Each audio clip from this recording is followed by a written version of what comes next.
Hey, it's Doug Fresh in the flesh to knock you out of your comfort nest. Blessed to be breathing a great September 1st, 2022 breath here at Lifetime Fitness Center in King of Prussia. Got a great message today. I'm really excited to share with you what I've been up to this summer. And I think the beard looks funny, right? It's just a different look and different identity, a different, it could really propel, changes on the outside, could reflect changes on the inside. So I'm going to share that with you today. And what that is I've read a book this summer. I was in a men's group at my church I go to. Okay. And this men's group really it was a few guys, and we went through and we read this book called Every Man is a Warrior. That's the book I read, one of the books I've read this summer that I'm going to share with you. The power of what was in that book is a methodology called quiet time, which I've never, you hear of it in school when you're young growing up, but quiet time is a practice. It's a sacred space and time you create with God, nature, universe, Jesus, whatever you want to call that force. For the book, Every Man is a Warrior, we focus on the Bible and you read what it is. And it's a practical tool you could use to really change your life. I mean, I meditated before and did that, and it's some of the most amazing times in my life. There's times with God that you'll look back on at the end of her life and look back, wow, those are some of the best times in my lifetime. Okay? And that's what's available for you, and I'm going to teach you the strategy. I wish someone shared this with me sooner. So here's what you do. Quiet time, and it's been in this book, and it's 9 chapters, and you go through it. I just completed it. So powerful. And you go through the book. The book is Every Man is a Warrior. You can go to a local church, grab the book, and get a couple guys together and do this on your own. Or you can go through and do this yourself. And not even need the book, but it teaches you how to do it. And I'm going to share that with you right now. And what that is you go through the Bible and you pick a chapter or verse. And you could do this. The Bible's great, but you could do this with any sacred text. I truly, for you, what works. When I go through the Bible, I pick in Matthew chapter 7, verse 7. Asking you will receive, knocking it will be opened unto you, seeking you will find. Right? And then you pray before you read it. So that's the key, and it tells you how to pray. It's really great. You pray before you read it. You read it, underline, star it, whatever you do. You write the major themes from the chapter and the verse with a pen. You don't just think it, you ink it, and you write it out. After that, what you're going to do is, so you rewrote the verse, and you're going to rewrite it again, but in your own words.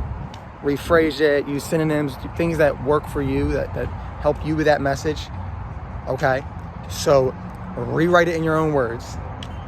Got it?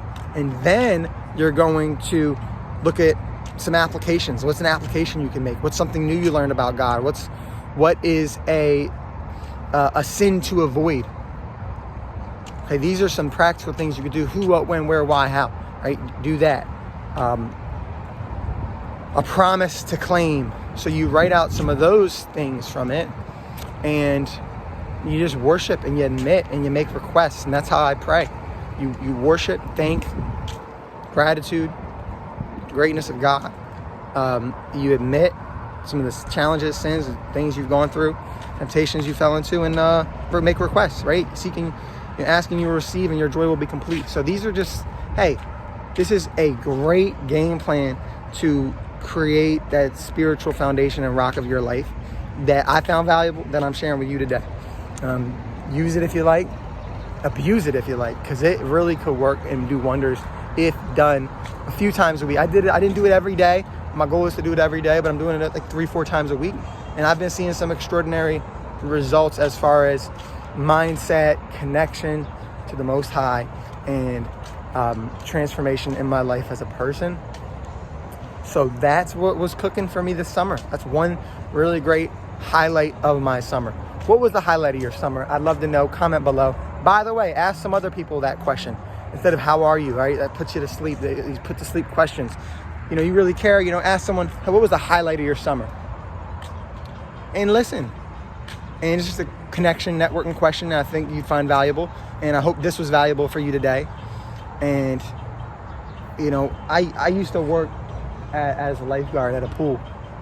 And I would let people go down the slide. This is when I was at Mermaid Lake years ago. And the kids would be so scared to go down. They'd be so scared. And they'd go down and they would be frozen with fear. Shivering, frozen with fear ahead of the pool. But then they'd go down, and then once they broke through, they'd go down again and again and again. And again and again. There's a button here I could turn on, you could turn on, and the water flows. And there's a button that you can turn on to create the fun and excitement. And there's a decision you can make to create a breakthrough of joy in a new level, right? Just like that child goes through. And that button could be this simple tool I gave you today, which is create some quiet time. Create some time where you don't talk, phone off, airplane mode, and you make that great change. And you may have to rearrange your priorities. Maybe you get up a half hour earlier and do it at the same place, same time. That works for me, creating that ritual and habit. And that was it. You know, my son turned 1, having fun, getting a lot done. Best is yet to come. And let's finish this year strong. Pleasure to connect again in a minute. But let's keep going. Let's keep growing. Let's keep glowing. Let's keep flowing. Let me know if that was valuable and if you do it. And stay fresh. Stay blessed.